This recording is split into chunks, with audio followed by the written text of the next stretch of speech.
Welcome, everybody, to 52 Living Ideas. We are beginning chapter 11 of Bhagavad Gita. We're going to first start with verses 1 through 4. We're going to have one reading in English, and then Yogeshwar is going to read it in Sanskrit and talk about it. Then we'll open it up for any questions or comments. Ambika, please, 1 through 4. Arjuna said, "Gone is the delusion of mine by the supreme and secret word, known as Adhyatma, spiritual truth and principle, spoken by thee out of benignity for me. About origination and dissolution of the existences also have I heard in detail from thee, O lotus-eyed, and also about the greatness imperishable. Verily is all this as thou thyself hast declared, O Supreme Lord. I now wish to see thy divine form, O Purushottama. If thou deemest, O Lord, that that can be seen by me, then do thou, O Yogeshwara, master of yoga, show me thy imperishable self." Thank you, Ambika. Yogeshwar. Arjuna uvacha madanugrahaya paramam guhyamadhyatma sangitam yatvayoktam vachastena mohoyam vigato mama.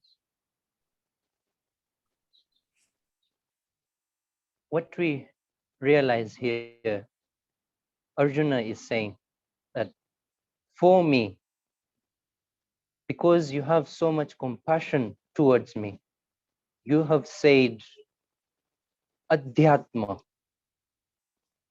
to me, which is in chapter 10. Now, Adhyatma, what we have known is of all types of Vidya in chapter 10. Krishna said that I am Adhyatma Vidya. Adhyatma Vidya means that which is about yourself, that which is about something within you, that is the ultimate. Adhi Atma, meaning something which is inside of you. And learning about that is what Krishna has told Arjuna in chapter 10. Now, normally what we'll see as an overview of chapter 10 would think that, oh, Krishna has mentioned so many things of the outside, of the external world, rather than of the inside.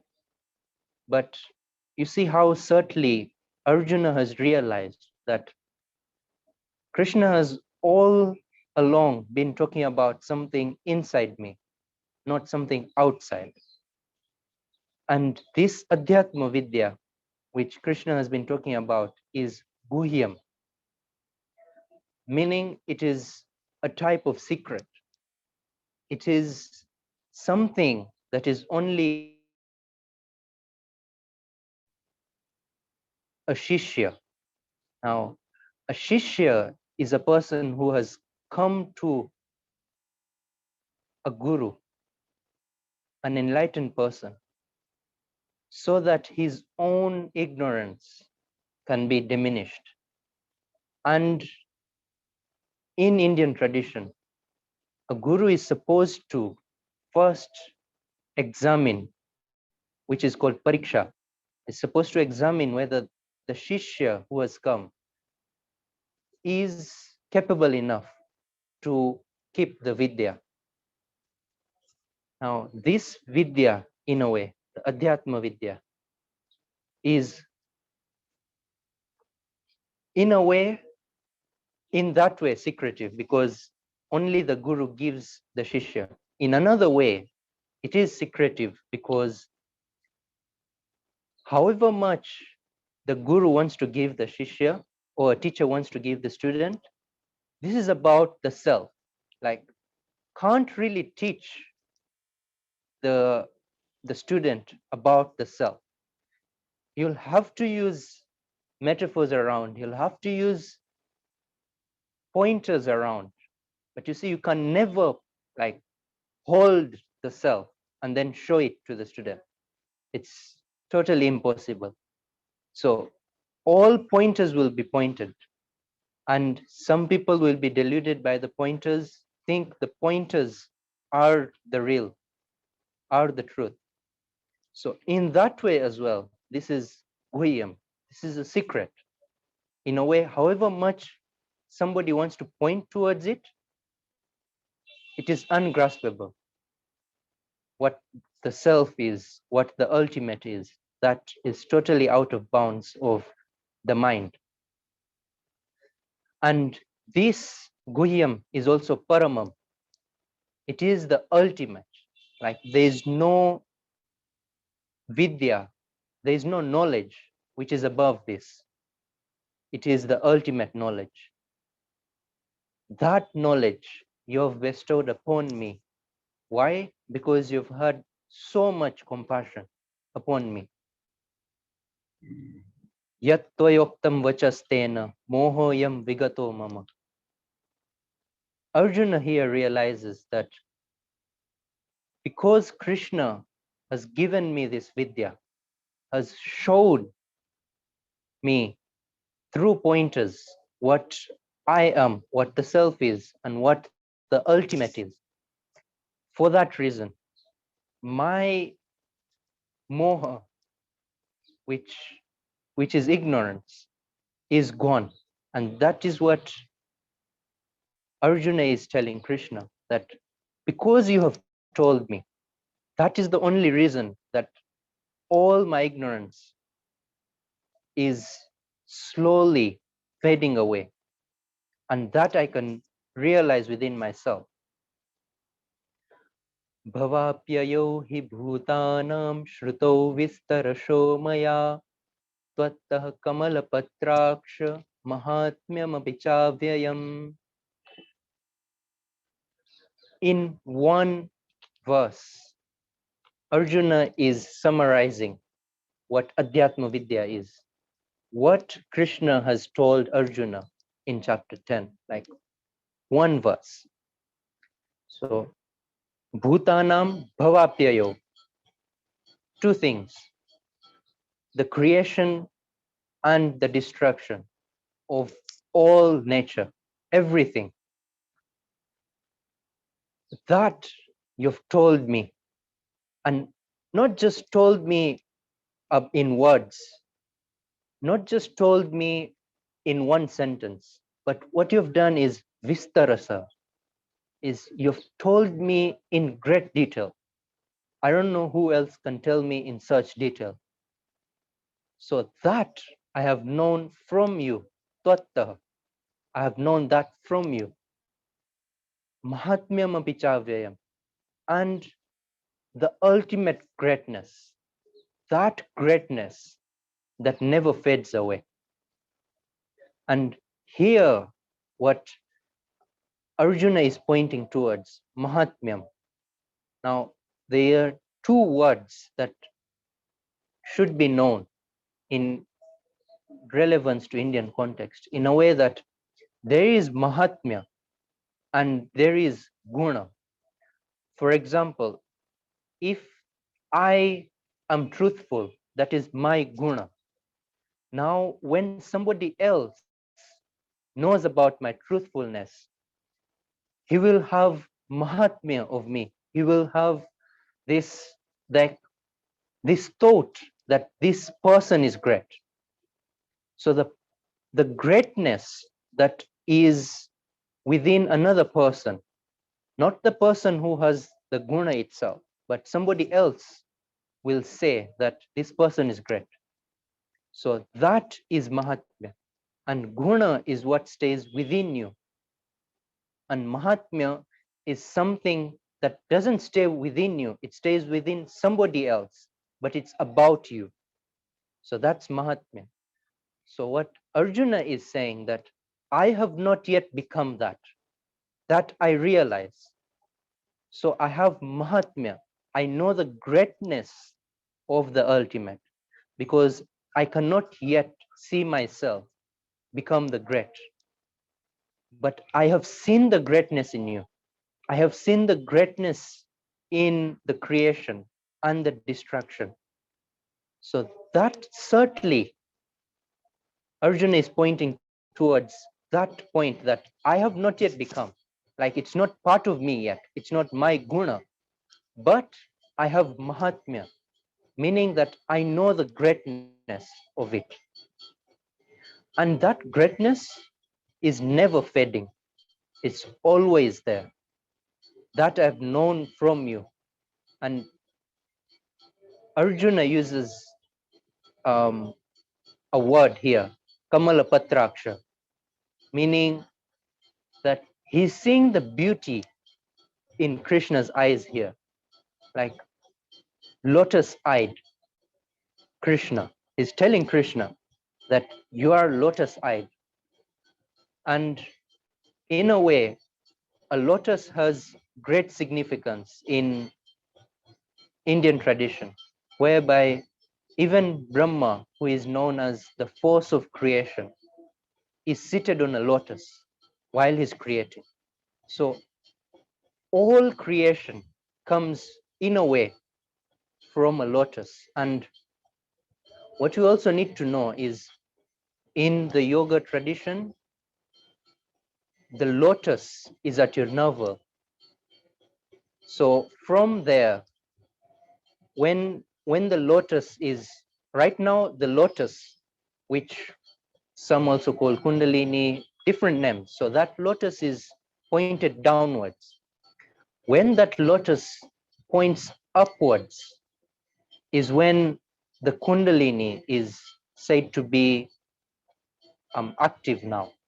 So lotus has been given great significance in Indian tradition, whereby even when a lotus is it grows in the mud, yes, but it's never touched by the mud.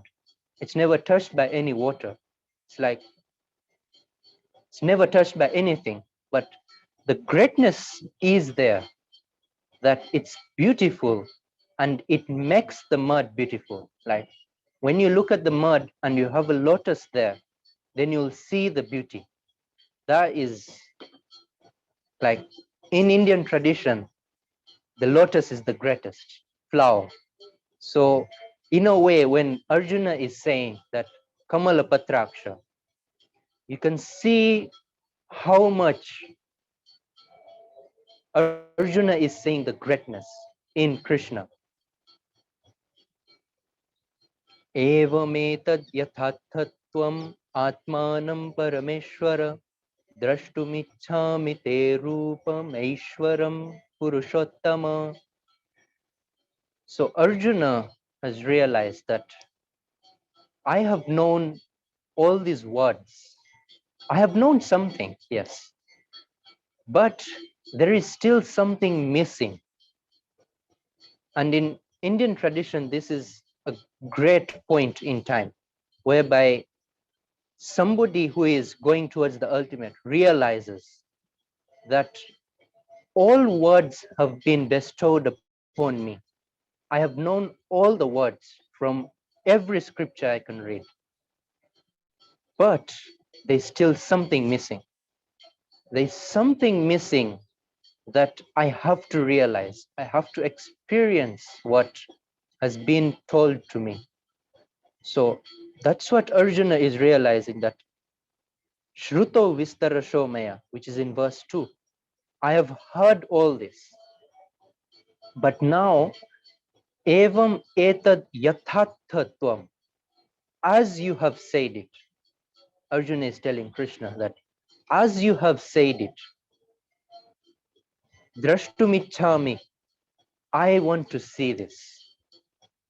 Not just hear or not just listen, but I want to know, I want to experience what it is. And what Arjuna is pointing towards here is te rupam. Now, what we need to realize here is Arjuna is seeing the greatness in Krishna. In a way, Krishna is the most transparent being at that time. Whether Krishna wants to point out the ultimate in any creation, right? He has pointed out in chapter 10, everything that where Arjuna can see the ultimate. But there's something that Arjuna realizes that all those things, yes, I know, like I know the ultimate resides in it, but there is a greater chance of me seeing the ultimate within a more transparent being, which is Krishna. And when I'm saying transparent being is when you see Krishna, like you cannot miss the ultimate. It's just on the top. So Arjuna realizes this, that the one point I can see the ultimate. If Krishna is saying that Vrishnanam Vasudevosmi and Pandavanam Dhananjaya, that I am the ultimate, yes, that's fine. But just the words are not doing anything for me. What I need to do is see the ultimate. So what he's pointing towards is show me the ultimate. And that I want to see in you, because that's where I can see the most potential, where I can see the ultimate. And in verse 4 now, a great detail about Guru Shishya, about a teacher and a student, about an enlightened being and a person who wants to reach the ultimate. That relation between them, whereby Manyase yadi tat shakyam maya drashtumiti prabho yogeshwara tato me tvam darshayatmanamavyayam. Now, this is where a seeker is telling one who has reached the ultimate. If you think that I have the potential to see, if you think that I will be able to see, or if you think that you can bestow all that experience onto me, then show it to me. Now, in here, you can see that since the seeker does not have that much potential, doesn't have that much power to seek on his own, now he's going towards one who has already seen the whole road. It's like using a road map. Yeah, so you use a road map because you've not seen the terrain of an unknown land. So what Arjuna is saying here is, I have not seen it, so show it to me. And in that way, you will reveal it to me. But only reveal it to me if you think that I will be able to see it. If you think that I will be able to handle all the experience. Yogeshwara tato me tvam darshayatmanamavyayam. You show it to me, and I know that that which you'll show to me will not be perishing at any moment. It will stay with me. That experience will always be with me. It's like having that experience and then it never goes away. It's like now always it will be with you. So avyayam, that experience is always with you. Wonderful. Thank you. Thank you, Yogeshwar. Folks, if you'd like to ask any questions about these verses, or if you have any comments about these verses, go ahead and type exclamation mark or raise your hand in Zoom. This is a very big step because we're going from talking about these things to actually seeing it. So what Arjuna is saying is that you have explained it to me. Now show me who you are. So that's what this is about. So if you'd like to ask any questions, you're welcome to type exclamation mark. Otherwise, we can proceed to the next one.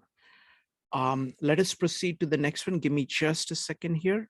Go ahead, Ambika, if you could read from 5 to 8.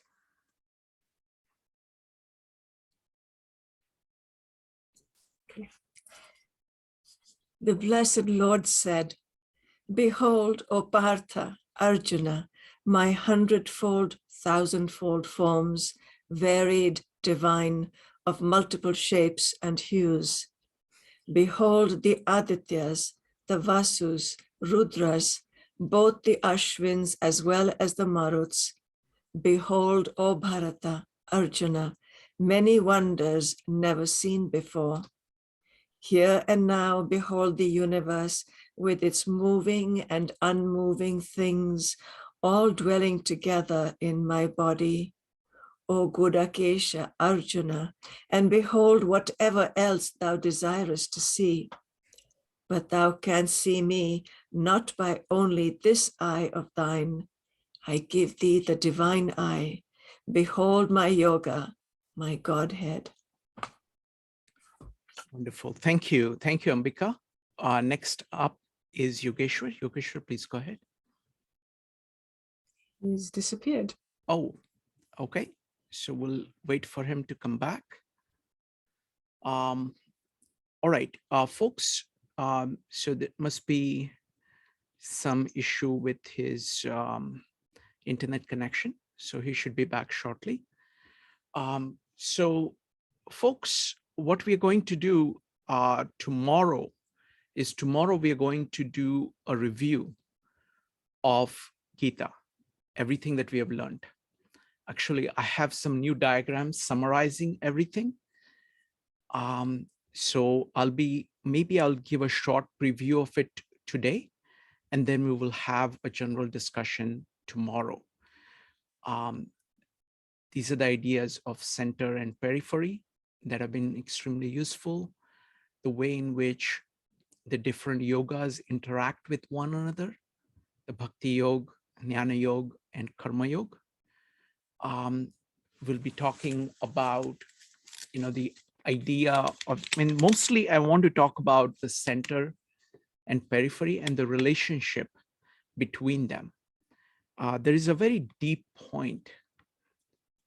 The thinking that we have today is dualistic. What Bhagavad Gita does, Bhagavad Gita is all about integration of spirit and matter. That point is actually very difficult to grasp. Actually, that's the same point that Tao Te Ching has. That's the same point that Gospel of John or Bible that we are studying. It's all about integration between the spirit and matter. So we're going to focus on that issue. And that is the hardest thing to grasp, because if you're used to dualistic thinking, even when the integrated thing is being presented to you, you think of it in a dualistic way, and you will continue to hold ideas that way. So that's the biggest thing that I'm going to try to focus on. So that's the dualism. I'm also going to combine that with the ideas of Louis Sullivan that we've been studying, form and function, which is another way. Louis Sullivan is a transcendentalist. Transcendentalists derived the core ideas from Indian philosophy. So it is a far more accessible way for the Western audience of understanding this point about the integration of spirit and matter. I'm also going to relate it to Tao Te Ching and its ideas of balance, of this going between yin and yang, which is another way of looking at the integration. I'll be looking at where this issue first came up in Western philosophy, that is the battle between Plato and Aristotle, between the dualist. So Plato and the materialist on one side, which hold, like Plato says, there are two worlds. And Plato says, I want to focus on the world of ideas or world of spirit. The materialists also say there are two worlds. We want to focus on the material side. But both of them agreed that there are two worlds and that it's spirit versus matter. Whereas the Aristotelian view is that of union of spirit and matter. So that's what, so that's another point that I'm going to focus on. Let me just quickly check my email to see if there is a message from Yogeshwar. Let me see. Nope, there is nothing from Yogeshwar. Let me check. Okay. All right. So he may be having some problem. So let me go ahead and I will give you a preview of what I'm planning to present tomorrow. And I will start talking about it. So firstly, I want to first open it up for some comments about what you have gotten from, especially from chapter 10. But if you want to talk about the Bhagavad Gita description, if you have some quick comments about chapter 10, you're welcome to type an exclamation mark. Evanik, what did you think of chapter 10? I thought it was very deep. I thought it was, I think I like the way you guys went through it, like line by line, verse by verse, and really talking it out. What I got from it is though, that the center and the periphery can work together. It's not like they're opposite, but it's like the periphery is a tool to get to the center.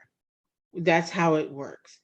When you're using the periphery as a form and you're forgetting like the function of it, that's where you run into problems. So I look at the periphery as a tool. Like there's nothing wrong with wanting material things or having desires for that.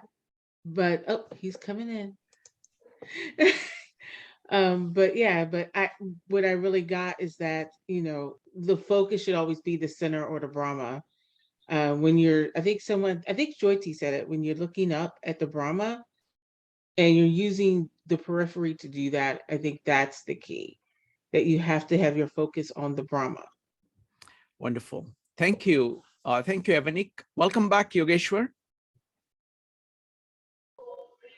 Yeah, sorry, the internet problem. No problem. No problem. No problem. I have all kinds of things in the back pocket. So anytime there is a problem, it's my job to keep things going. So wonderful. So shall we go ahead and can you go ahead and talk about 5 through 8? Sure. Shri Bhagavan Uvacha Pashya me partha rupani shatashotha sahasrasha Nana vidhani divyani nana varna kritini cha. So what Krishna here is doing is, you know, a Shishya who is Arjuna, who is also his friend, who is in all kinds of relations with him, has asked for this ultimate, to see this ultimate, what it is, how it can change his own life. And Krishna realizes that I have said these 9, because the first one, which is Vishadyog, only Arjuna was saying. So when if you start from the second adhyaya, second chapter, to the 10th chapter, all those adhyayas, all those chapters, I have said all this to my friend.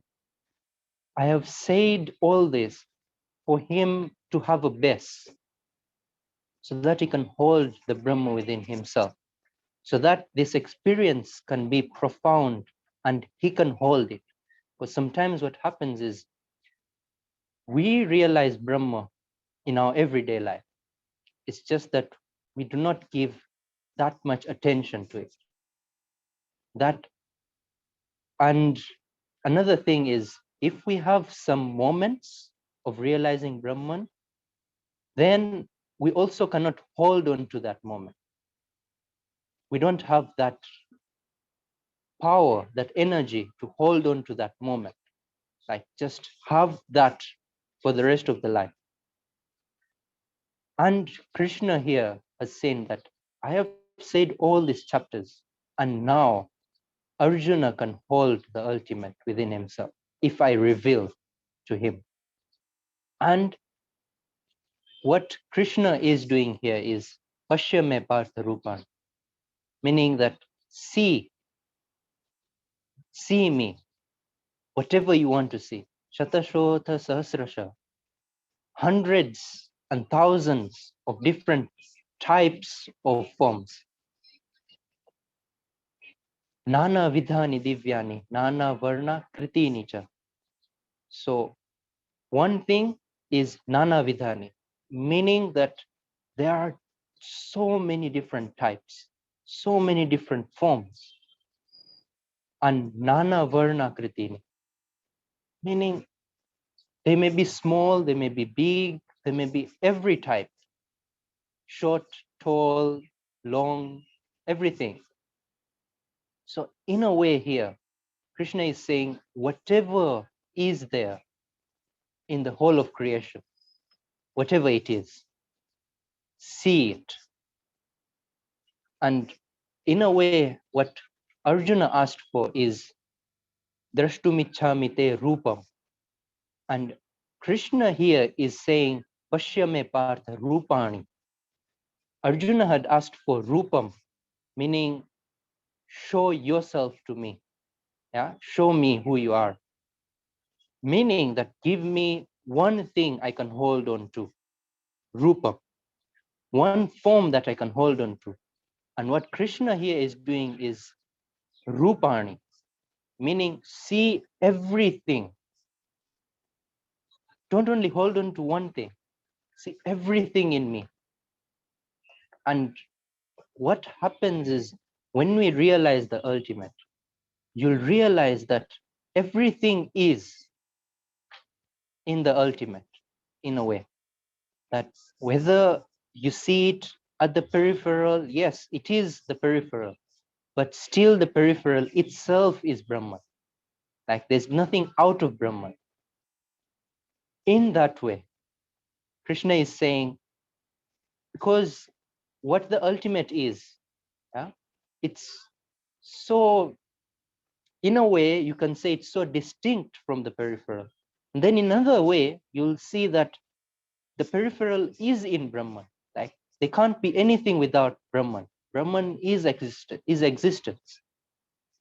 So Krishna here is pointing that you wanted to see one form that you want to hold on to, but I am showing you each and every form. Pashyadityan vasun rudran ashvino marutastatha bahunya drishta purvani pasyascharyani bharata. Krishna here is pointing out that in chapter 10, I had told you that Adityanam Aham or Marutam Asmi, like so many things, yeah, I am this in this, I am this in this. And what Krishna here is saying that not only that, like when he's saying Adityanam Aham Vishnu, so don't only see me in Vishnu now upgrade, like Pashya Adityan. Adityan means all Adityas. So see all the Adityas in me. So this is a step further, whereby you start from somewhere.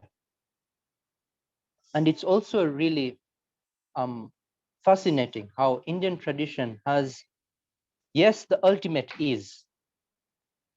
It is the ultimate. But then there's also so much relevance given to the steps that take you towards the ultimate.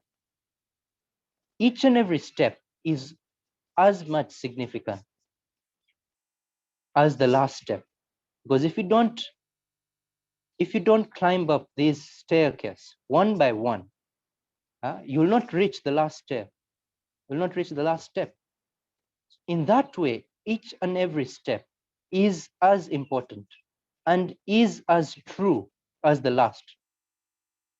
Because from the 10th chapter, we have known that you can see the ultimate in one from the many. What Krishna here is trying to do to Arjuna is see it in the many. See it in all the Rudran, Ashwino. See it in all the Maruta. Now, not only in one of them, but in each and every. And Krishna is continuing, Bahunya Drishta Purvani, Pasyascharya Bharata. So you will not have seen this before, because we have only talked about it. I've only told you that you can see the ultimate in this within a group of living things or a group of marutas, everything. But now what you have to do is see it in each and every one of them, and you will not have seen this before. So Krishna is alerting Arjuna from before that you will not have seen any of this from before. What you have to do is Pasyascharyan, like this will come as, it will just blow you away because it's Ascharyavat. Even in chapter 2, Krishna had mentioned that people who see this, Ascharyavat Pashyati, Kaschit, like some people see this as Ascharya, like it's totally off the hooks, like just blows your mind. That's how intense it is, the realization, who I am. Now, why it is so intense is not because it's of another world. Why it's so intense is it's always with you. It's just that you didn't see it. Like, that's how interesting it is. It has always been with me. I have just not realized it. That's the one thing. And it's like you've gone to hunt out a treasure in the depths of the seas, but you've just not realized the treasure is in your house. That's how interesting it is. So that's why it's Ascharya. Not because it's going to come from another world or an alien world or something from above there. Everything is here. Realize it's here. And that realization is just mind-blowing. So you will not have, why now, I have said this, that it's all here. But Krishna is pointing out, Bahunya Drishta Purvan, like you will not have seen this. Now, what it's pointing towards is, you know, you look at a flower while you're walking, maybe you're going towards work, like you're going to work. When you're looking at the flower, you've not really seen it. Like you've just gazed your eyes through it and you've just walked past. When you really look at the flower, there is more than just looking at it. It's like realizing it, experiencing the life within it. And that is something you will not have seen before. Another example of this is, you know, when you fall in love, you've seen so many people before. You might have also seen that person before, but when you fall in love, you see them for the first time. It's like that. Like that's how it happens to you. It's like as if you've never seen them. It's like you've seen them for the first time in your whole life. So in the same way, you've seen all this, but you've not seen it. So all this is in front of you. You're looking at it every day, but you've not seen it in that way, that when you realize the ultimate, when you see it in that way, that you see the life force within it and you see everything What is within you is within it. And that oneness, it's totally of another world. So metaphorically and really, everything is right. Like metaphorically, you've not seen it before, but really you're seeing it every day. And in another way also, that because you've not seen it in this way, you've not seen it. If you've never seen a flower with experience, like while you're experiencing its life within it, then you've never seen a flower. You've only seen a flower when you've experienced it. So in that way also, you've not seen this. This I am going to show to you. Ihaikastham jagat kritsnam pashyadya sacharacharam mama dehe gudakesha yachanya drashtumichhasi. Now what Krishna is saying that Ihaikastham jagat kritsnam, you're going to see the whole world in this one space. Now what that one space is, Krishna is saying mama dehe. You're going to see it here in this form, which is my body. Pashyadya sacharacharam. So that whole world, like everything, the whole world not forms as they are. Now we have to know that you'll not see each and every creature within Krishna. What will happen is you will have the experience. You'll have all those experiences whereby you see, when you see maybe a monkey, you have a certain type of experience. Sure, you don't have the same experience when you're seeing a lion. It's totally a different experience. So what Krishna is pointing towards for Arjuna to see is not the form itself, but each and every experience you've had with the form, and each and every experience that is the ultimate within them. Now you're going to have the experience now, not just for the experience, but with the ultimate within. You're going to see that Brahma is within that experience as well.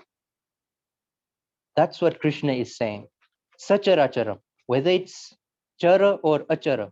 Now chara means everything that can move, whether it's human beings, animals, smallest or largest animal, anything. Now acharam, meaning that those things that do not move, whether it's mountains or it is trees, everything that does not move. So you're going to see everything in me. And in that way, see the whole world within me. Mama Dehe, within this form. What Krishna is trying to do here is experience everything that you've experienced within the whole world. You're going to have all those experiences while you're looking at me, while you're looking at this form. You're going to have all those experiences. And what experience you're going to have, it depends on what you want to see. And that's what Krishna is saying here. Yat chanya drashtumichhasi. What you want to see, you're going to see. And that also explains why different people, like when they reach enlightenment, there is something that will be the same for each and every person who reaches enlightenment, but each and every person will describe their own experience differently. Like there will be something different within their experience. Not everything will be the same. Like there will be those subtle differences in each and everyone's experience. So what we need to realize is each and every one will have that experience certainly different. But that person is also going to realize that however different or distinct my experience is, People before me have also experienced the same thing. It's like experiencing love, an emotion like love. People can talk about it, but until you experience it, it's not your own, like it's not your experience. When you yourself experience it, it is distinct in a way that, yes, you've heard everyone saying things about it, but there's also something distinct you realize. There's something more you realize about love rather than everything that has been said. So that distinctness is also there. But you also realize that those who have fallen in love before me have also experienced the same thing. Like there's this distinctness and the same together. So that distinctness depends on the person who is experiencing, or how you view the world as yourself. So you're going to experience something. Now, when to put it in words, what happens is there's also something that is going to be lost in translation, because however much somebody wants to say out what he has experienced in an emotion like love, you'll not be able to say everything. And then there's also another barrier, like the person who is listening. So that's the second barrier here. First barrier is putting the experience into words. The second barrier is the person who is listening. If he has not had such an experience, he will not be able to realize what the person who is speaking is talking about. He will just know the words, yes, but that experience, he'll not know it. So we need to know all these barriers that are there in experience, in experiencing the ultimate.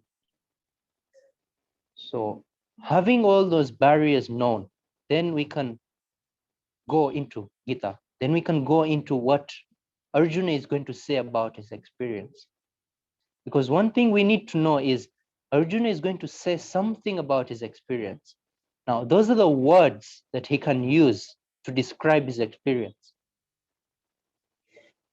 It's not that, when you fall in love and then you say that this is the most beautiful lady in the whole world. Now, don't take it logically. Take it as he is experiencing it. Like if you have the same experience, you'll say the same thing. But it's not like the person who has not had the experience. It won't mean the same thing. So the meanings will be different for the person who has experienced it and for the person who has not experienced it. So try to look from the lens of Arjuna. That's when you'll be able to know what Arjuna is trying to say. Natumam shakyase drashtu anenaiva swachakshusha divyam dadami te chakshu pashyame yogameshwaram. Krishna is now telling Arjuna that you won't be able to see the ultimate just with your eyes. What I'm going to do now is give you divya chakshu. I'm going to give you divine eyes for you to see me. In a way, what you need to realize is a metaphor whereby when we say that when you fall in love, you have such and such an experience. What the hearer needs to do is look from the lens of the person who is experiencing it. So one thing you need to know is you have to have the eyes of the experience.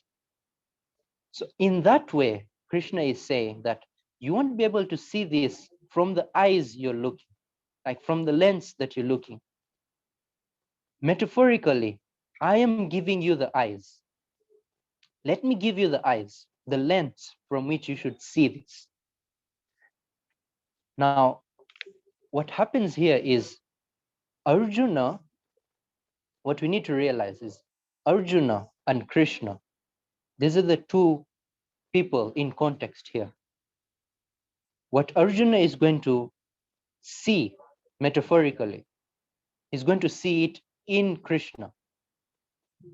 Now, what we need to realize is anybody there, like everybody was there, whether it is Mahabharat Yuddha, which is the war that is happening, or it is before the war, there was an assembly of all the great warriors who were going to take part in the war, both sides.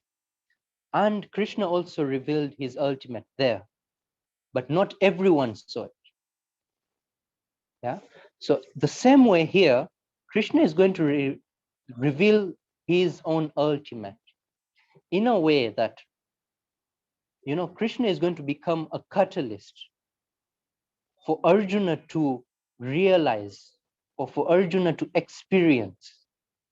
Now, when Arjuna puts it in words, he will say, I have seen it in you. But there's something that has changed within Arjuna that we have to realize, that Arjuna has not been the same now. He's not going to stay the same. There's some difference in Arjuna. So even though Arjuna is saying, I am seeing it in you, which is Krishna, Arjuna is, there's one aspect, which is he himself is changing. Like he is becoming the ultimate. He is going above. Like when I say above, it means like in his chakras, he's moving upwards. So he's going upwards in his own potential of becoming Brahma. So in that way, the guru or the teacher becomes a catalyst in a way that, when we're normally seeing things, we only see them, like we just look at them, how they are. But there are some moments when somebody who has had an intense experience, when he comes in front of us, there is a change of experience we have. So language, when we're using language, we can say that that person has shown it to us. Because without him, we would not have seen it. So he has shown us that experience. But in a way, you can also see that it is you who has experienced it. Like you have changed totally. That's when you have experienced it. So in that way, the person in front is a catalyst, yes. But there is no way that you can be shown anything without you yourself changing.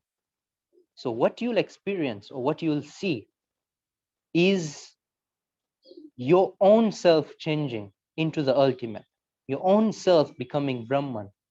But then you'll say that this person has shown me or Krishna has shown me. And that's where language barrier comes in experience. While when you want to share your experience, there's always this language that you use, certainly, because that's how you've experienced it. You've experienced it the way that that person has shown you. Because you'd not have seen it without that person. So this is where language always becomes a barrier between experience and what you've experienced. Wonderful. Thank you. Thank you, Yogeshwar. This is incredibly deep. Okay, this is incredibly deep point because what Krishna is talking about is actually experiencing the ultimate, directly seeing it, directly experiencing it. I think your example of flower was wonderful. Like, people move their eyes across a flower, but that is very different from seeing the life of the flower. And what Krishna is about to show Arjuna is that in everything. And for that, you're saying that, both the points that you made, so that's one point. The other 2 points that you made is that you need to have eyes to see it. Like you need to be ready to see it, and you need to have the right eyes to see it. Otherwise, you're going to miss it. You can say the same thing about, if when you're going for, you're walking your way to work, you don't have eyes to see the flower. You need certain kind of eyes, certain kind of focus that looks within, looks kind of inside of what is going on within a flower in order to see that. So that's one. And the third point that you made was also very profound, is that when you do that, it changes you. It transforms you. Yours being able to see the ultimate in everything is you're going to be a different person. So fantastic. Folks, if anybody has any questions, go ahead and type exclamation mark or raise your hand in Zoom. Or if you have any comments, you're welcome to type an exclamation mark or raise your hand in Zoom.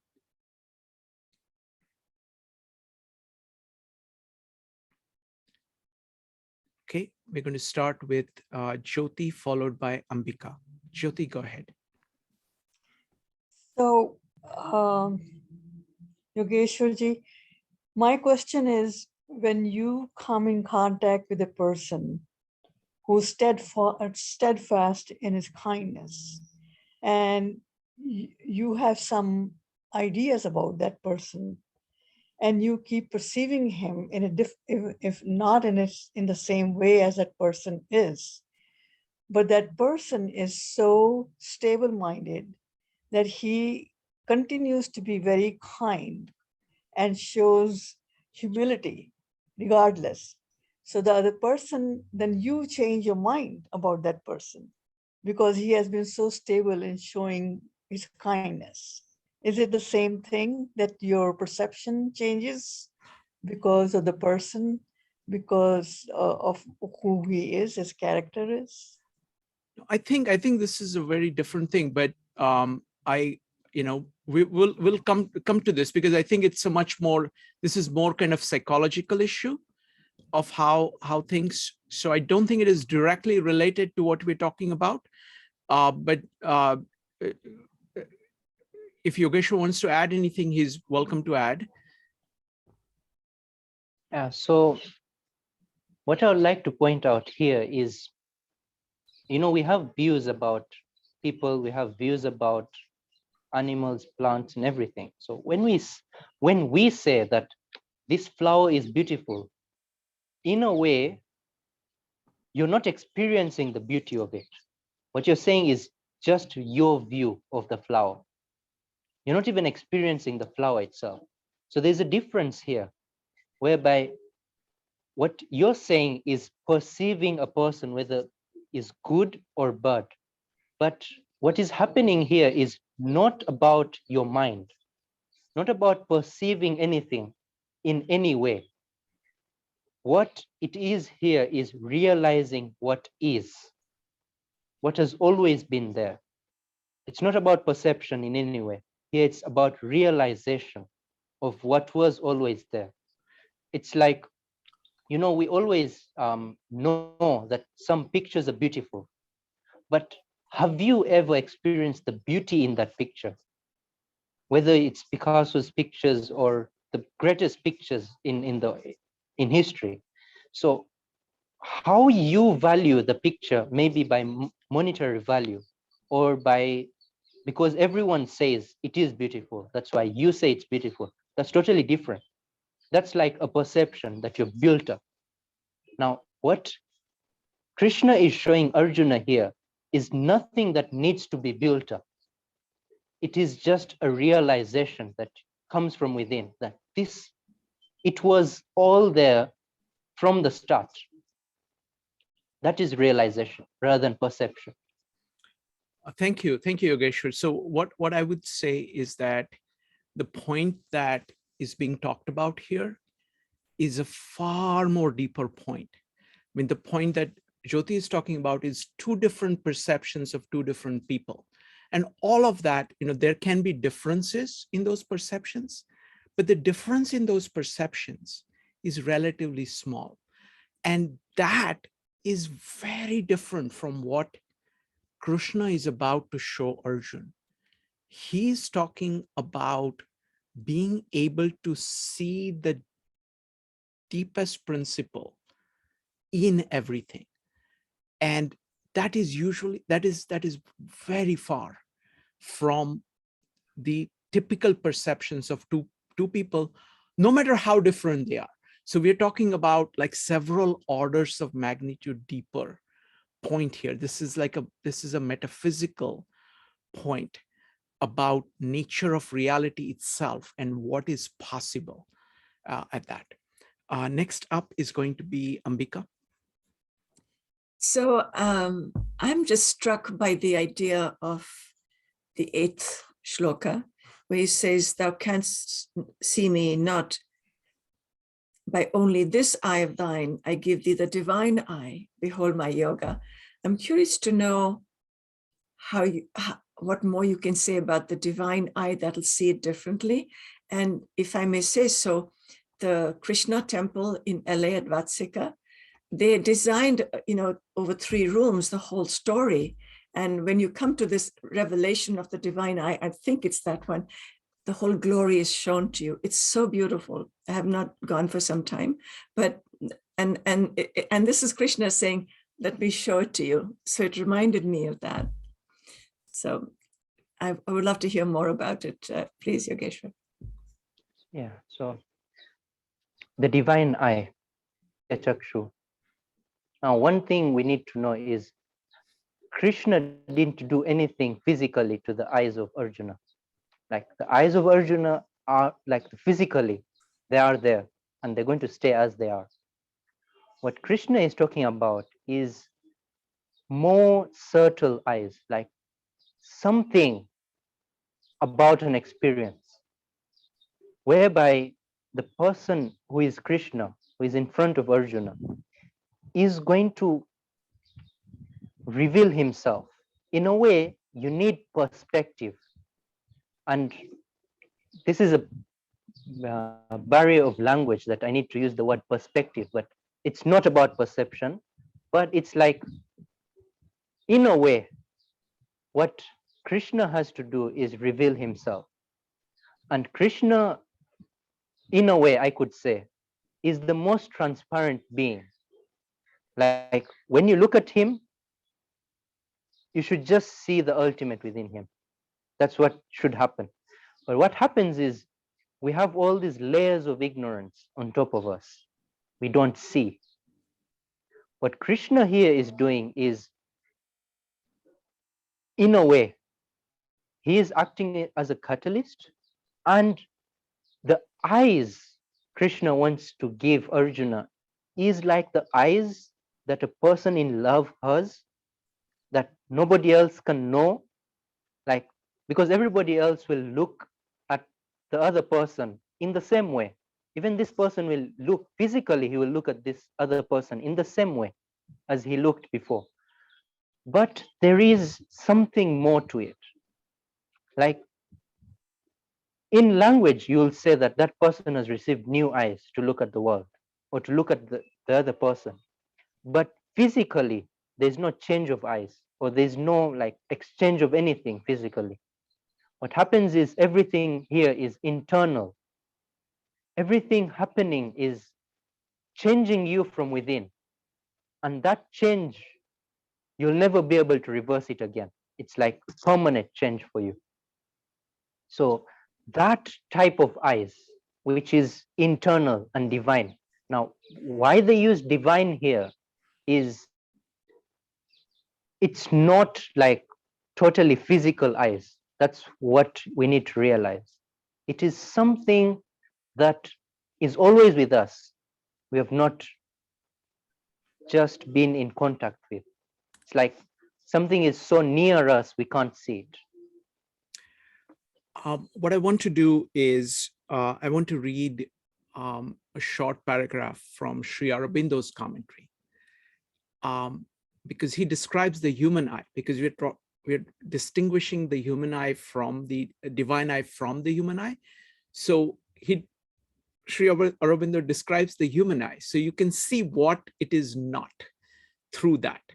So he says, For the human eye can see only the outward appearances of things, or make out of them separate symbol forms, each of them significant of only a few aspects of the eternal mystery. So that is what he's distinguishing. Something, the human eyes that can see only the outward appearances and only some aspects, whereas the divine eye is opposite of that. So that would be one way of thinking about it. All right, let's go ahead and next go from 9 to 14. Ambika, if you could go ahead and read from 9 to 14, if you could unmute yourself.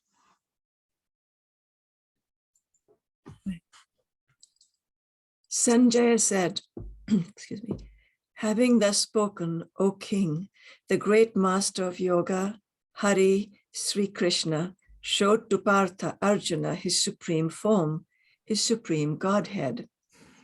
Of many mouths and eyes, of many wonderful visions, with many divine ornaments, with many upraised weapons, wearing divine garlands and robes, anointed with divine perfumes, full of all marvels, the infinite divine everywhere facing. If the sky had the splendor of 1,000 suns risen together, that might resemble the light of that great soul. There then did Pandava Arjuna see the whole world variously divided, yet situated in the single body of the God of gods. Then he, Dhananjaya, Arjuna, overwhelmed with astonishment, his hair standing on their ends with joy, bowing down his head to the divine, spoke, his palms joined in adoration. Wonderful. Thank you. Thank you, Ambika. Yogeshwar, go ahead.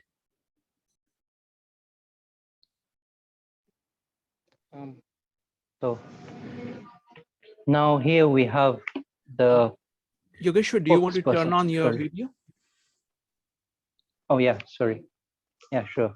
Go ahead. So now here we have, in a way, this whole dialogue, which we need to understand, is between Sanjaya and Dhritarashtra. This whole dialogue of Mahabharata, which the Gita is a part of as well. So what is happening here is Sanjaya is telling Dhritarashtra.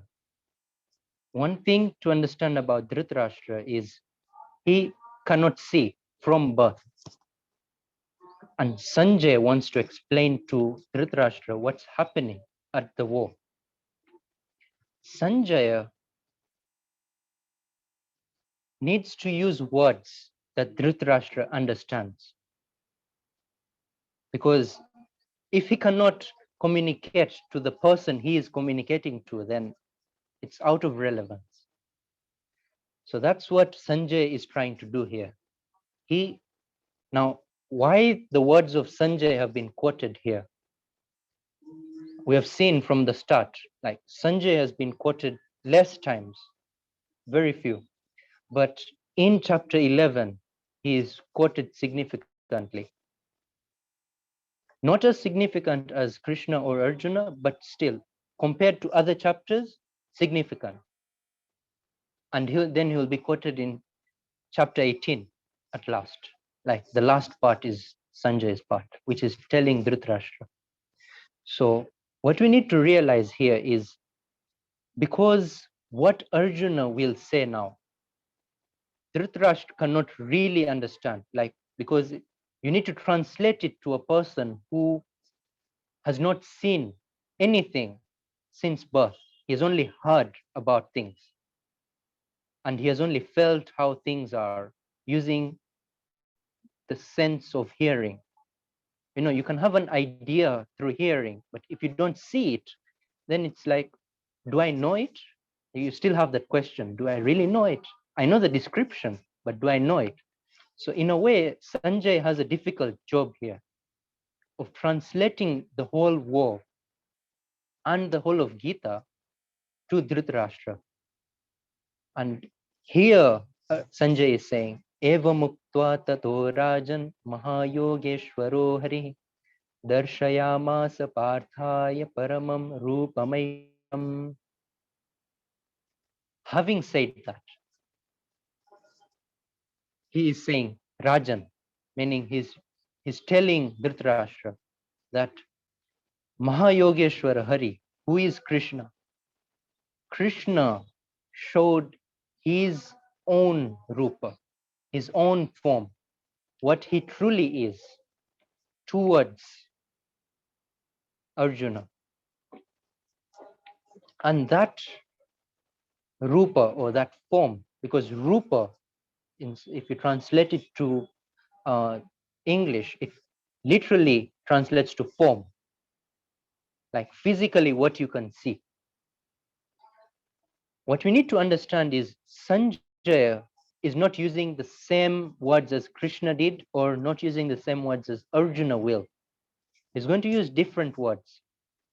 One thing about it is how he has experienced it, because it will be totally different from what Arjuna experiences or what Krishna shows. It will be his experience. And another thing, what the words that are said here, one thing to base on is his experience, but now he will not be able to say his experience totally, because he has to translate it to a person who has not seen from birth. So all these different layers that we have to pierce through to know the truth here. Now, aneka vaktra nayanam, anekadbhuta darshanam, aneka divya bharanam, divyanekodyatayudham. How Sanjay is revealing it to Dhritarashtra is, how was it now? Dhritarashtra wants to know. If he showed it, then how was it? Yeah, sure. Yogeshwar, I think Ambika and Evanik have a question. So let's go Sure. ahead and take the questions. So just go ahead. Ambika, what's your question? Ambika, go ahead and unmute, please. Sorry about that. So the way it's described in these shlokas is how they've designed that big space in the temple with all the lights and it's just resplendent. Just wanted to share that. It's so beautiful. Thank you. Thank you. Evanik. Yeah, I have a question and I'm probably a little bit confused, so I apologize. But I thought that Arjuna and Sanjaya were one and the same. Am I wrong? Yes. Okay. So Yogeshwar, can you explain? So go ahead. Yeah, so what is that? On the 9th day of the war, because the war was 18 days, on the 9th day, Bhishma, who was the greatest of all warriors, yeah, he was bowed, like he was put down by Arjuna. He was not dead by then, but he was put down, as in he could not fight now. So Dhritarashtra called out for Sanjaya, who was his own charioteer. Yeah, this Sanjaya is Dhritarashtra's charioteer. And in this way, Dhritarashtra wants to know what has happened during the war, what has been happening. And now Sanjaya is explaining that this is what has happened from the start of the war. And what we need to know, one thing is, at that time, the charioteer was also a type of, like, if he says something, then it is true. Like, he will only say the truth to the king, nothing else. He will say as he has seen it. And how the king will be able to understand it. And there was that profound, what do you call, honesty, that the charioteer will say as it is in the war. He will not say anything up or down. That's why you realize that Sanjaya will say as it is, not even looking at the emotions that Dhritarashtra is having, because Dhritarashtra is all that, oh, my children are going down, like we are losing. But what Sanjay will say is as it is, what is supposed to be, because they have the duty of doing that. Let me go ahead and make a couple of points. So, Sure. Ebony, so what is happening is that the entire setting is that the war is going on, and this Dhritarashtra is the king. He's the father of the Kauravas, and he is blind. So Sanjay has been given this special vision with which he can see what is going on the battlefield. And he's describing what is going on to the battlefield. So Gita is actually being told by Sanjay, recounting. So Sanjay is the charioteer of Dhritarashtra, who's explaining to Dhritarashtra. Now, the point that I just wanted to make a quick comment, Yogeshwar, on what you said. It is actually very profound, because this is all about seeing, right? This is all about seeing the ultimate. This chapter is about being able to see the ultimate in everything, being able to actually see it. Now, there is that Krishna is able to do. Krishna is always able to do that. He's trying to show it to Arjuna. That is, and as you correctly pointed out, a person seeing it is very different than another person seeing it. So that you have the experience of Arjuna seeing it, which we are going to see soon. What this part is Sanjay, firstly, Sanjay seeing it. Sanjay is different from Arjuna. His nature is different. So what he can see is going to be different from Arjuna. And on the top of that, he has to explain it to Dhritarashtra, who actually sees even less, sees both at the physical level, he sees less, but also at the level of ultimate, he sees less than Arjuna and much less than even Sanjay. So Sanjay is trying to explain what this is to Dhritarashtra. So it's really fascinating. Go ahead, Yogesh. Anekavaktra nayanam anekadbhuta darshanam anekadivyabharanam divyanekodyatayudham. Sanjay is revealing that this is how it is. This is how Krishna has shown the ultimate to Arjuna. This is how it looks like. I am going to use words, and you have to try to understand. He's telling the king that you have to try to understand using words that I'm describing. Aneka vaktra nayanam. So you look at this, yeah, and you think about it like aneka vaktra nayanam, like so many eyes Krishna has. Aneka divya bharanam. Anek divya aneka udyuta ayudham. He has so many weapons. Yeah. One side he says he has so many weapons.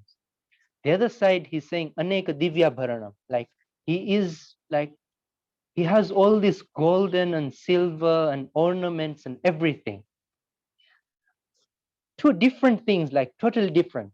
One person he is revealing the beauty of it, whereby he's saying that, oh, all these ornaments, just think about somebody who has worn all these divine ornaments. And then he's also saying that, think about somebody who has all these divine weapons with him. Just when we also think about it, even though I know it's really hard to go past the mind and look at this, but even if we think about this is totally different. It's going different paths. It's like east and west, they never meet. But everything is meeting here in Krishna. Like the beauty of it and the furiousness of it, everything. And then aneka vaktra nayanam, aneka adbhuta darshana. He has so many eyes. How do you describe that? Like, how do you even visualize this? not possible at all. So what we need to realize here is, metaphorically, this whole of, like we have gone through the chapter 10, and we've talked about so many metaphors that have been there in Indian culture and how they help the mind to develop towards the ultimate. And since each and every metaphor helps you develop towards the ultimate, each of them is regarded as important. You can't leave out any, even though it's a metaphor, but it describes the ultimate rather better than anything you can think about in this world. So that's why it's given more relevance than even my own thinking about this world. Because what I will think about this world is something that's limited to my five senses and my mind. There's nothing out of that. And what we have to do with the ultimate is go past that, go past your senses, go past your mind, and then you will be able to realize that. So that's why so many metaphors are used, because you can't explain it using your own experience of through the senses or through the mind. You have to use metaphors to explain this, like something that can never be possible. And you try to put it into words, then you give it to the person who has not realized it. While you're doing that, it is out of the utmost compassion you're doing for that person to come step by step above, so that he can come towards the ultimate. It's not to delude him, it's not to take him away from the path, but it's with utmost compassion that the enlightened one is doing this. So if we take it in this context, is Aneka Vaktra Nayana. It is what Sanjay is telling Dhritarashtra. It is an experience. So try to imagine such a person, Aneka Vaktra Nayana. And also try to think about a person, because you can't really see the ultimate. So think about a person. Aneka Adbhuta Darshan. He has, like, his visual is so immense, like it's fabulous. Adbhuta. You know the words that are being used here, it's like when you say Adbhuta, you don't have any other words to describe it. It's the last word you're using. So those are the type of words that are being used here. Like Adbhuta Darshana, it means like what I could say with my senses, what I could say with my mind, what I could say with my intellect, what I could say with my ego, everything is one side. And on the other side, put this Adbhuta, still it weighs more. Now I don't have words to describe it. That's when you're saying Adbhuta. That's when you're saying Ascharya. So I don't have the exact words to translate into English. If Shrikant could help me, Sure. if Ascharya and Adbhuta. Sure. Ashcharya is surprise. So the category that you're looking at here, so I'll use several words. So the category you're looking at is surprise. So you're taken aback by what you're seeing. You can go further. It is like wondrous. Your head is full of wonder. I'll say, what is this? Okay. And Adbhuta is like one level above that, of something that you did not even see was possible, and you're suddenly seeing it. So that is like, so you take surprise, take wondrous, and put something beyond that in the same proportion or greater. That's what it is trying to talk about. So that's how Sanjay is trying to tell Dhritarashtra about all this. It's not an easy thing to even put in words. Like, you can see how hard it is to put in words. And because it's an experience, like when you are having an experience, the more words you put to the experience, the more you feel the experience is not yet said fully. Like there's still something missing, I have to say, about the experience. And you just continue talking about the experience. It's like a never-ending series. And even when you finish everything you can talk about, still you'll say that this experience, I've not explained it fully. Like still, even though I've said all these words. Divyamalyambaradharam, divyagandhanulepanam, sarvascharyamayam devam anantam vishwato mukham. Sanjay is saying here is Divyamalyambaradharam, a person who has worn so many garlands, like of flowers. Garlands are made using a thread pierced through so many flowers, and then it's a beautiful thing. Malyambaradharam. So that garland that is being worn is totally divya, it's totally divine. So what Sanjay is trying to do here is explain to Dhritarashtra what the experience feels like. Now, one thing is, if I say, for example, a lion, there's a sort of experience you have, like fear, astonished. You're like, at that level, you're like fearful. Yeah, you want to run away. So when I want to explain fear to you, what I'll say is, think of a lion. You'll know what fear is. The same way, what Sanjay is trying to do to Dhritarashtra is, think of such a person and you'll know what type of rupa, what type of form Krishna showed to Arjuna. I still cannot explain it fully, but this is a step towards. So think about something like this, and you'll realize what Arjuna has seen, or what I have seen as well. And that's where Sanjay is saying, Divya Gandhanulepana. Just imagine a person, these days perfume is so like prevailing, but in the days back, like we know right now, is if somebody hasn't had an experience about mud on their body, like people go specially to have to submerge their body into mud. Yeah. So if you've had such an experience and there is a certain scent put into the mud, now that mud, when you keep your body in that mud for a long time, that fragrance comes into your body. Like there's a certain fragrance that mixes with your body. So what used to happen at those times, kings used to be, there's this thing called chandana, sandalwood, and it is really fragrant. Even the perfumes that are made of sandalwood are really, they have that deep fragrance within them. So what used to happen is chandana, which is sandalwood, used to be used to have the king's body polished with. And now what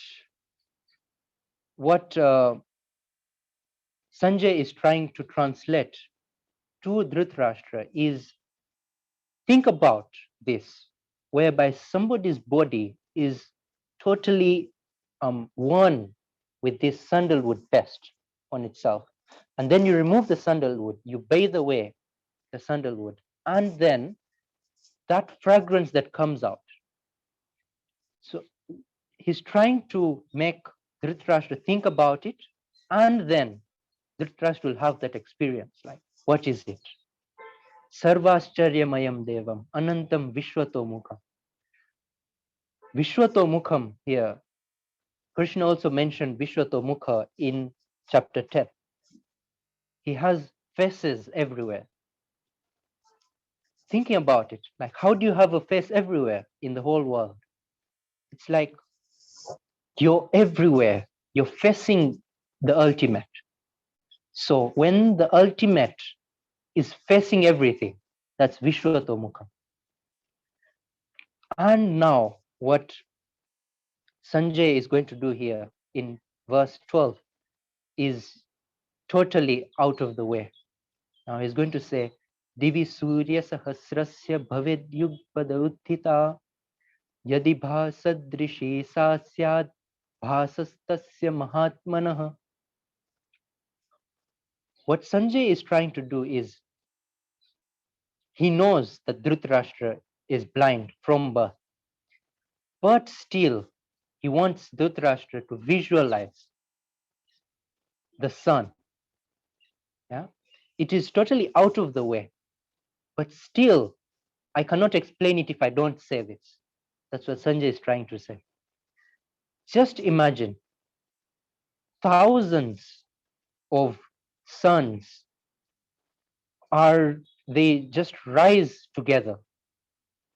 Bhaved Yugpad Uttita, they just rise together. So Divi means in space. So in space, like just imagine one morning you wake up and thousands of suns have filled the sky. Yadi bha sadrishi sasya. Sanjay also realizes this is impossible. So he says yadi, meaning if this happens. Yeah, if such a thing can happen. So bha sadrishi sasya. If there is that type of light, that immense and profound light that hits your eye at that time, bhasastasya mahatmanah, that type of light, that type of radiance is coming out of Krishna at this moment. It's like even the Atman, which has been realized, or the Brahman, which is realized by the enlightened beings, it is the same profound experience they have. It's like they say that there is this sun within you, and it's always radiating light from inside of you. And if you have a sun within you, just imagine how much light it must be coming out of you. And now Sanjay is taking at the next level, like think about thousands of them. And then it's coming out of Krishna, all that light. Now, it doesn't mean Krishna was radiating all this light, like everyone would have seen it if that was happening. But this is your experience of what is happening there. This is Sanjay's experience of what he is seeing in Krishna. And he's trying to translate it to Dhritarashtra. If you try to contemplate on this, if you try to think about this, then you'll know what it was like for me to experience it. Tatraikastham jagat kritsnam prabhivaktam anekadha apashyat deva devasya sharire pandavastada. Arjuna has seen this. And I am telling you that the whole world was in Krishna. I saw this. And it was prabhibhaktam anekada. You can see the whole world is there, and you can see the difference in each and everything, each and every experience that I am having. And apashyat deva devasya. Arjuna has seen this in Krishna. So if Dhritarashtra has even the least of intellect, then he should be able to think about it, like what experience Sanjay has had, that he's talking about this in immense detail and immense, like profound metaphors within, because it can't be described through logic, or it can't be described through what a person knows through the five senses. So how do you describe it? Use metaphors. Sanjay is trying to do that this is what Arjuna saw. And if Arjuna saw it, I am describing it to you, then I have also had a glimpse of it. What I'm trying to do is explain it to you how you would understand it. Wonderful. Thank you. Thank you, Yogeshwar. Yogeshwar, I know you need to leave. So let me go ahead. I'm going to read this one more time from Aurobindo's translation, and then I'm going to open it up for any comments and thoughts. Sanjay said, having thus spoken, O king, the master of great yoga, Hari showed the Partha, that is Arjun, his supreme form. It is that of the infinite Godhead, whose faces are everywhere, and in whom are all the wonders of existence, who multiplies unending all the many marvelous revelations of his being, a divine, as worldwide divinity, seeing with innumerable eyes, speaking from innumerable mouths, armed for battle with numberless divine uplifted weapons, glorious with divine ornaments of beauty, robed in heavenly raiments of deity, lovely with garlands of divine flowers, fragrant with divine perfumes. Such is the light of this body of God, as if 1,000 suns had risen at once in heaven. The whole world, multitudinously divided and yet unified, is visible in the body of the God of gods. Arjun sees him, God magnificent and beautiful and terrible, the Lord of souls, who has manifested in the glory and greatness of his spirit this wild and monstrous and orderly and wonderful and sweet and terrible world, and overcome with marvel and joy and fear, he bows down and adores with words of awe and with clasped hands the tremendous vision. So this is actually very profound. Okay, this is actually very profound, because what this is saying is that this is like seeing the world in God. In Krishna, you're seeing the whole world. So he's saying, he's seeing everything at the same time. It is separated. It is unified and separated at the same time. He's saying he's seeing all the beauty, all the power. It is overwhelming all the senses, including the fragrances. It is full of light. It is facing everything. It is seeing everything. So it's the whole world being seen at a glance. Its wholeness and its separateness all together is what they're trying to describe with this. So you're welcome to type exclamation mark to ask, to have any comments or questions. So this is a major change, you know, moving from chapter 10 to chapter 11. Yasuhiko, my friend, you know, he asked me a question. He said, which do you think is my favorite chapter from Gita? And I guessed 2 or 6, but he says, no, it is 11. And I'm beginning to find out why. And Yogeshwar is doing such a magnificent job, just like he did with chapter 10. I think he's doing a magnificent job in this chapter 11, because it is very difficult to grasp what is being said, because it is something, it is actually a metaphysical point about the divine nature being manifest in the world. Chapter 10 did that in a conceptual way. This one is trying, chapter 11 is trying to do that in a perceptual way. So both these, I see them as a pair, and they are very difficult to grasp, but it is the point about seeing the spirit in matter. That is the core point. The integration between spirit and matter is being presented here in a different way than chapter 10. Chapter 10 also did that.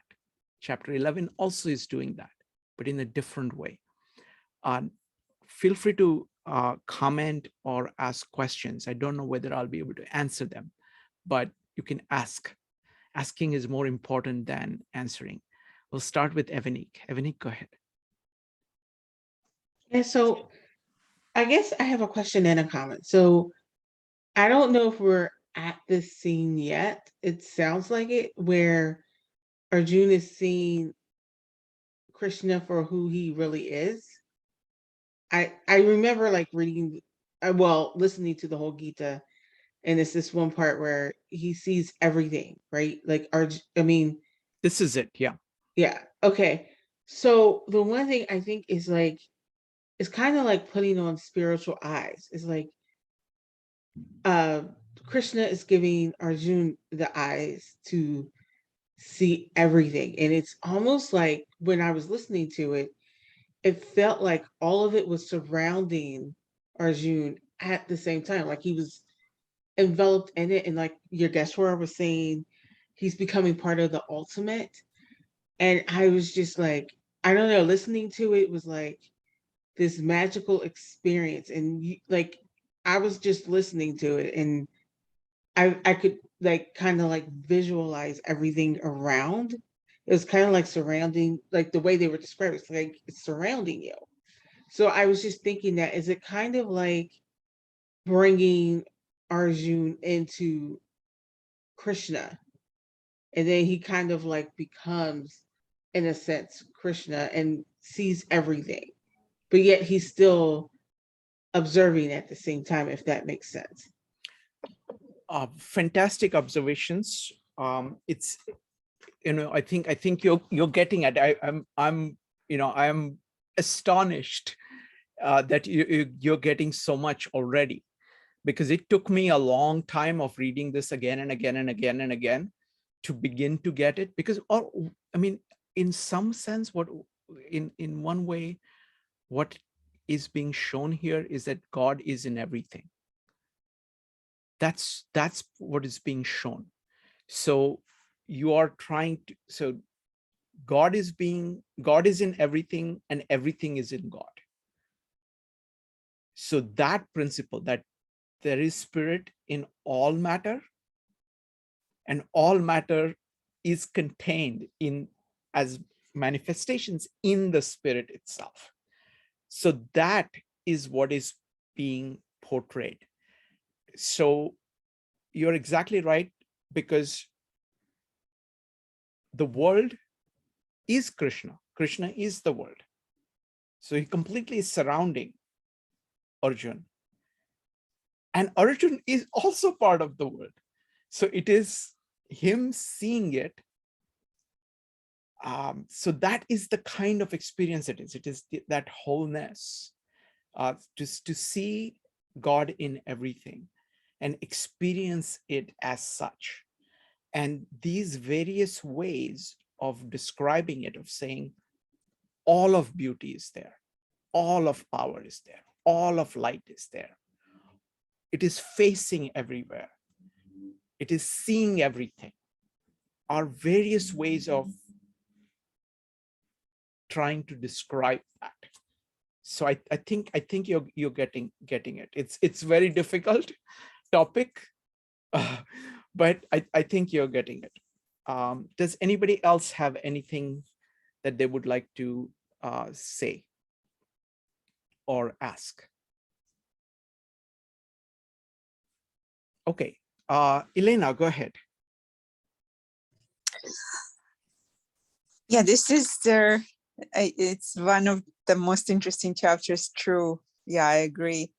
And my question is, why do you think it has to happen then, in this particular moment, when Arjuna is given a divine sight to see a sun and the moon and and the universe and everything as boundless as one word and as unity? Why is in that particular moment Sure. it Great, was great revealed? question. Great Mhm. question. Elena, your questions are always great. So firstly, if you look at Gita, you can see the patience and love and very systematic way in which Krishna is imparting this knowledge to Arjun. He's preparing him slowly, step by step, step by step, step by step. He's preparing him. And you will remember at the end of chapter 10, he is very pleased.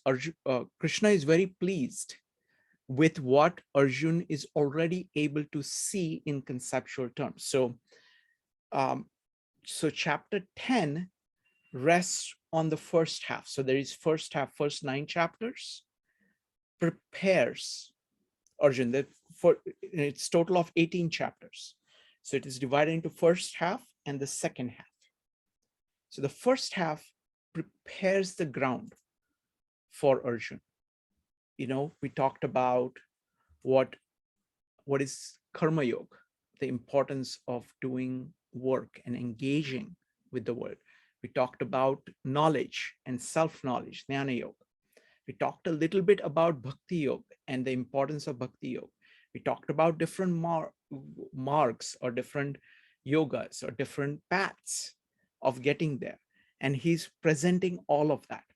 Now, having prepared all of that, in chapter 10, Krishna starts talking about the nature of himself. So chapter 10 and chapter 11 are about nature of Brahma. Now you cannot really approach this topic without everything that has happened. So that's why it comes over here.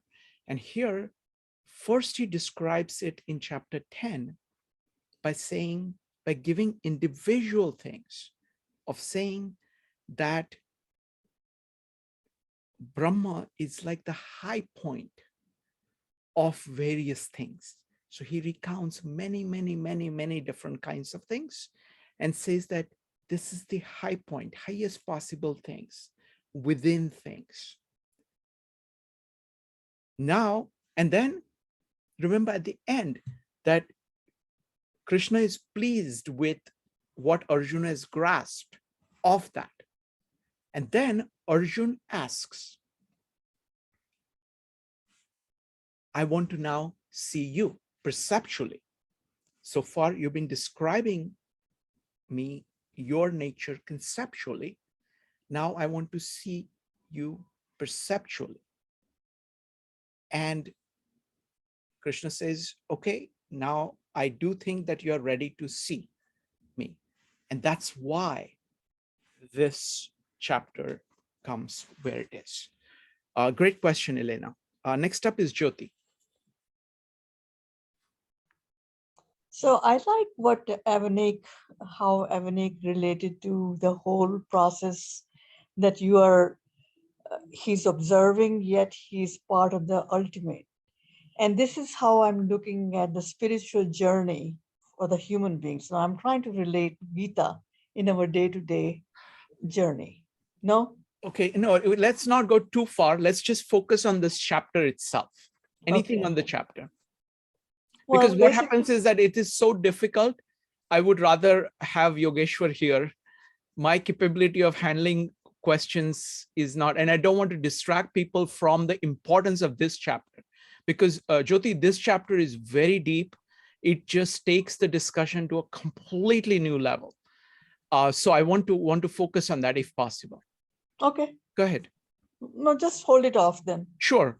We will come to it. We will have different, we will have different opportunities of doing that. Yeah. Let me see how we're doing on time. So it's about 10:54. So I want to give you, actually, Jyoti, what we'll do is that tomorrow you can bring this up. So what I'm going to do right now is that I'm going to give you a quick preview of what we are going to do to review all of Gita. And that will be a good place to bring up any questions about Gita that anybody has. So Jyoti, you can ask this tomorrow. Let me show you, let me see if I can bring this up here. Does this work? Okay. All right. So I'm just going to give you a quick preview of tomorrow. So this one, I'm going to just give you folks a quick overview of what I'm going to do tomorrow. This is the diagram that I've been working on for some time. Parts of this are familiar to many of the people who've been here, coming here. This one, you can see the red is the Bhakti Yoga, the blue is the Jnana Yoga, and green is the Karma Yoga.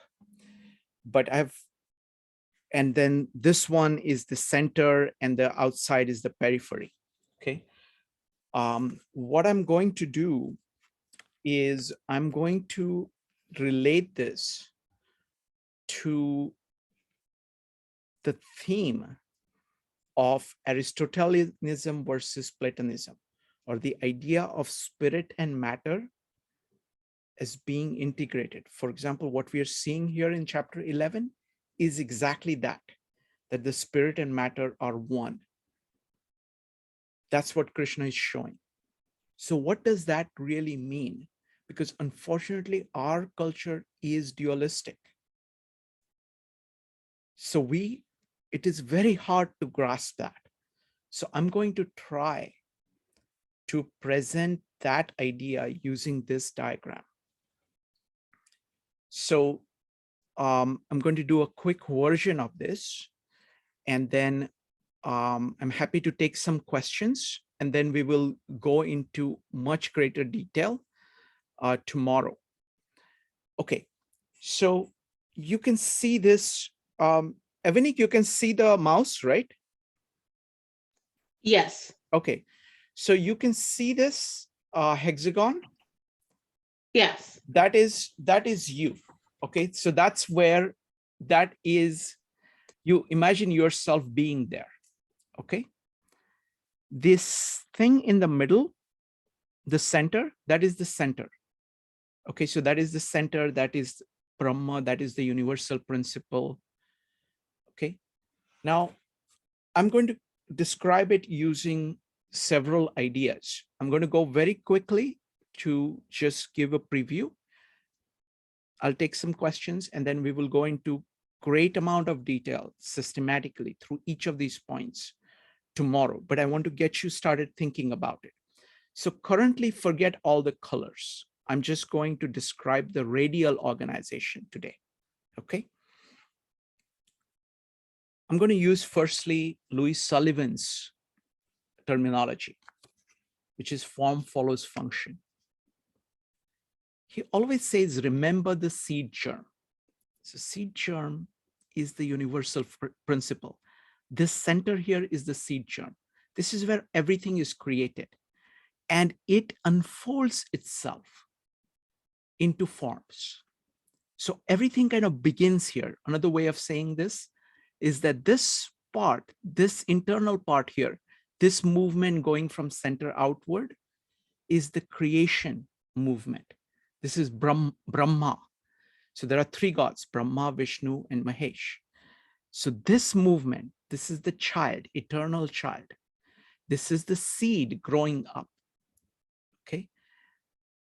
This one here, the hexagon in white, is the tree of your life, which is fully functionated in the sense that it is what it should be. The function is fully operational in that form. Beyond this, and this is also Vishnu, this is the sustaining God. Beyond that lies Shiva, or destruction. When forms continue to exist after they have been dissociated with the function that created them. We all have that. It is all about our attachment to our thoughts, our emotions, our habits. Long after they have served their purpose, there is a lot of that in our lives. And that is basically destruction. So you can see this is creation. This whole part here is kind of creation itself. This is where it is working perfectly, fully functionated forms. And here are the forms that are beginning to die. And those have to be destroyed. So another way of saying it is how the way in which Louis Sullivan says it is always remember the seed germ. So keep coming back to the universal principle that shapes everything. That is the source of rejuvenation. This is the idea of Easter. This is resurrection. This is giving up. The periphery that we are talking about is basically this area, which is outside of living things. Attachment that Gita talks about, that don't be attached, it is basically attachment to these forms which are no longer active. This one, the white one, is actually Krishna or Vishnu. This is actually fully functionated forms. So it is the seed germ operating as it should in the material world. It is the union of spirit and matter. This part is a child growing up, fully, not yet fully an adult, not fully able to function. This part inside here. At some point, it becomes fully functional. And then it tends to, this is drifting, looking at the Bible or looking at Napoleon Hill's point in Outwitting the Devil, this is drifting. You're drifting away. When you are here, you have two choices. Either you can face, in Bible terminology, you can face God. Focus on God, focus on the center. Remember the seed germ. That is saying that after achieving the right form, you have to continuously focus on the function, continuously have a purpose. That's one option. Second option is you can turn away from the light towards darkness and you can drift. So those are the two directions. Okay. This, again, bringing in, let me not do, this is also, you can integrate Tao Te Ching here. This is the balance. This is the balance between order and chaos. Now, so really this is sustained through eternal return to the center. That's what is needed to keep life going. Another way of saying it is that life requires eternal vigilance, awareness, focus on the present. If you don't have that, that is the thing that is actually going to rejuvenate you. Otherwise, you just drift away. So it requires continuous that. It requires lifelong learning, willingness to be born again all the time. That is what this is about. And operating on this hexagon here is what Aristotelian integration of spirit and matter is about. The dualism says that you either have the center or you have the periphery. Plato says, I will just have the center, and the materialist says, I will just have the periphery. Actually, both of them end up having just the black over here, because the center can only exist here in material life, and the material can only be sustained through the center. So if you drop one of them, you actually, both of them end up being here while pretending to be here or here. So it is the choice of, really the choice is not between center and periphery. It is a choice between being here in this white hexagon or in the space here. So that is, that is a quick overview of what I'm going to go into details of. But I'm happy to take any questions that anybody might have. Go ahead and type exclamation mark or raise your hand. Was this clear, or was this too confusing, or what's? I'm trying to figure out how much will I need to say in order to make it clear, or is it already kind of clear? Evanik, what do you think? I think for it being the preview, it's clear. Mm-hmm. I'm looking forward to going deeper tomorrow. Yes. Because that concept of center and periphery, and I'm not that familiar with Aristotle and Plato, so I can't speak to that. But overall, the presentation was good, and it's a good preview of what we're going to have tomorrow. Very good. And I will be happy to answer, I'll firstly be doing a more systematic presentation, and I will go into all these points in much greater detail. And I will, and this is the point of the Aristotle versus Plato is a very deep point, because it really distinguishes these works that we've been looking at, Gita, Tao Te Ching, and Bible on one hand, and how it is different from how people approach life today. So I think this could be, this is going to be very challenging, and I look forward to discussing it in detail. Jyoti, what do you think? Frankly speaking, I do better with the diagrams.